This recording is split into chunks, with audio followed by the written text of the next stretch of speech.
নমস্কাৰ সকলোকে, কি খবৰ সকলোৰে? আশা কৰোঁ সকলো ভালে আছে। মোৰ আন এটা নতুন ভিডিঅ'লৈ আপোনালোক সকলোকে স্বাগতম জনাইছোঁ। আৰু মোৰ পিছফালে থকা ছবিখন দেখি চাগে আপোনালোক সকলোৱে গমেই পাইছে।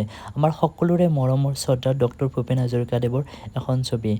ৰাস্তাৰ কাষত পৰি থকা সাধাৰণ শিল এটাকো যে ইমান ধুনীয়াকৈ সৎব্যৱহাৰ কৰি এটা সাধাৰণ শিলকো বিশেষ ৰূপ দিব পাৰে, সেয়া এজন আৰ্টিষ্টে আমাক বুজাই দিছে।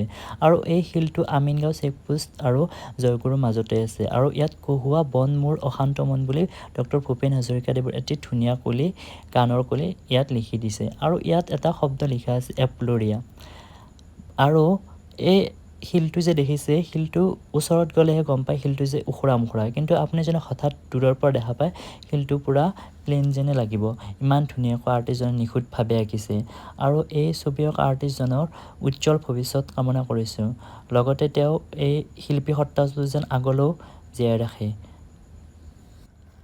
আৰু আপোনালোকে এই ভিডিঅ'টো যিমান পাৰে শ্বেয়াৰ কৰিব, যাতে এই ছবি অঁকা আৰ্টিষ্টজনৰ ওচৰত এই ভিডিঅ'টো গৈ পায়। লগতে আপোনালোকৰ বাৰু এই ছবিখন কেনেকুৱা লাগিল? যদিহে ভাল লাগিছে আৰ্টিষ্টজনৰ কাৰণে এটা কমেণ্ট দি দিব। ধন্যবাদ।